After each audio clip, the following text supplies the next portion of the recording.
everyone, Mike here from Watch It Paint It, and in this video I'm going to be painting Kroot skin in 3 different but simple ways.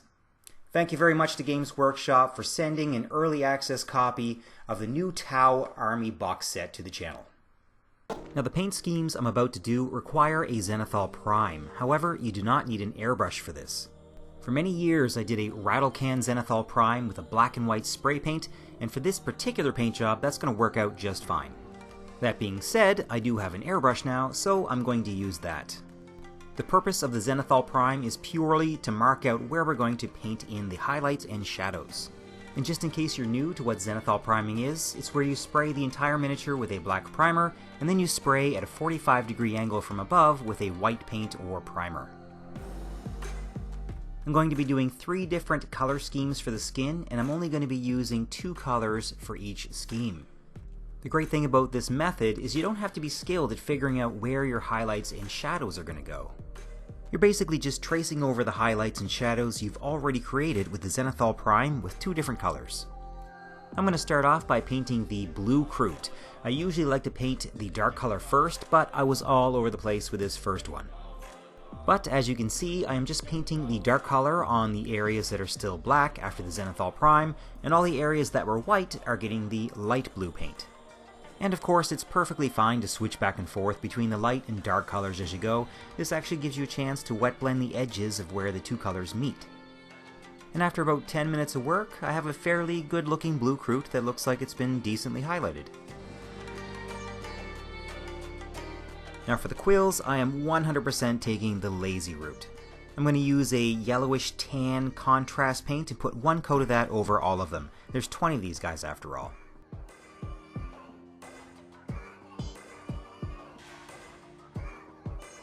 Now the quills are still quite dark, so what I'm going to do is take a bright yellowish brown and I'm going to dry brush this onto the top part of the quills. Next I'm going to paint the red Kroot, and for this I'm going to be using Mephiston Red and Abaddon Black. I don't own a dark desaturated red, so I'm going to mix one with 2 parts red and 1 part black. Just like before, I'm painting the dark color into the black areas and the light color into the white areas. You might be able to get away with 1 coat of paint, but I found that around 2 thin coats were needed for the brighter color at the very least for full coverage. This way of painting always feels very chill to me, because I don't need to think about where my highlights and shadows are going, I'm just tracing over a pattern.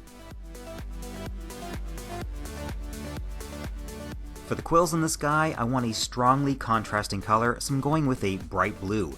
This one is Talisar Blue contrast paint, and then once that dries, I'm going to follow it up with a dry brush of Temple Guard Blue. I also thought about using a bright green or even black for the quills. I think both of those colors would look sharp too. If you're ever trying to find inspiration for color combinations, just look in nature. There's all kinds of bright, colorful reptilian creatures out there. Now for the quote-unquote regular-looking Kroot, I'm starting off with Deathworld Forest for the shadow color, and then I'm going to move on to Nurgling Green for the highlight color. I actually really like the green Kroot. I also like gray Kroot. I think those look really sharp. And if I was going to paint an entire army of these things, it would probably be using green and gray as the skin colors.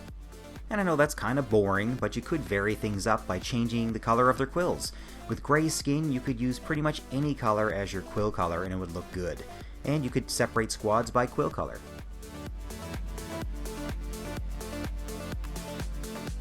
For the quills on this guy, I'm going to go with a dark orange. This one is Gryph-hound Orange contrast paint, and I'm following that up with a dry brush of Averland Sunset. Now the next part is all the colors that the Kroot are going to have in common. I'm done with all the skin tones except for one final step where I put a light wash over all of the skin, but if you're curious about how I painted the rest of the models, then stick around. I gave each of the Kroot a creamy underbelly using Rakarth Flesh.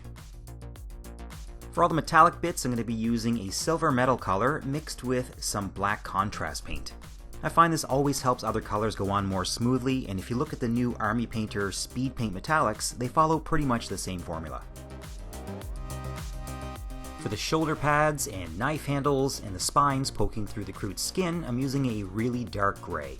This one is German Gray from Vallejo.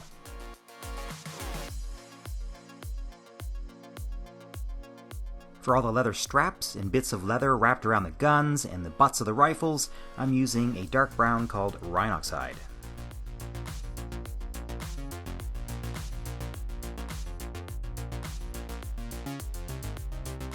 Next, I want all of these guns to look old and weathered, so I'm going to use a light brown contrast paint. This one ended up looking a little bit bronzy color, but that's alright. Next, I'm adding a bit of shadow and grit to anything that's still painted silver with some Nuln Oil.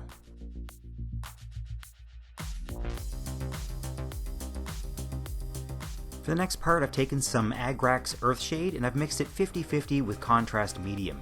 You can use any brown wash for this, like Army Painter Strong Tone, but I would recommend thinning it down quite a bit. I'm putting this wash over the entire body of the Kroot, and as I do so, I'm trying to clean up the flat areas with a damp brush, and I'm trying to push all of this shade paint into the grooves of the body. I'm also adding a layer of this all over the guns just to tone down the shine. The purpose of this layer is just to unify the skin colors and to add a little more contrast to all of the recesses. I don't want this to significantly change the hue of the skin. Now I'm at the final nitpicky small touches stage. I'm painting a bright silver onto the blade edges, and I'm using some thinned down Mournfang brown to edge highlight the brown straps. For the wider bits of leather on the gun and the butt of the rifle, I'm just stippling some of the Mournfang brown on top. The final step is to just dry brush some bright silver onto all the hard edges of the gun. And here's how they turned out. I showed all these guys to my Warhammer group and most people thought the blue looked best. I'd love to know what color you think looks best and what color would you paint your own Kroot. Leave a comment below, and as always, thanks for watching and thank you to all of our patrons. This is Mike from Watch It Paint It. See you guys next time.